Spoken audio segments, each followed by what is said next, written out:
வச்சு கோலம் போட மறந்திருப்ப. புத்தகத்தை தலைகீழ படிச்சிருப்ப. மூன்றாம் பிறை அளவுதான் சிரிச்சிருப்ப. தினம் 100 முறை என் பேரை சொல்லி ரசிப்ப.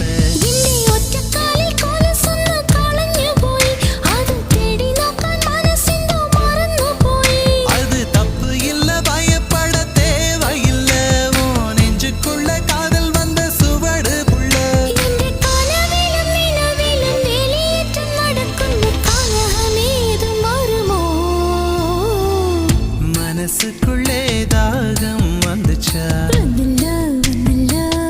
மகிழிறகில் வாசம் வந்துச்சா.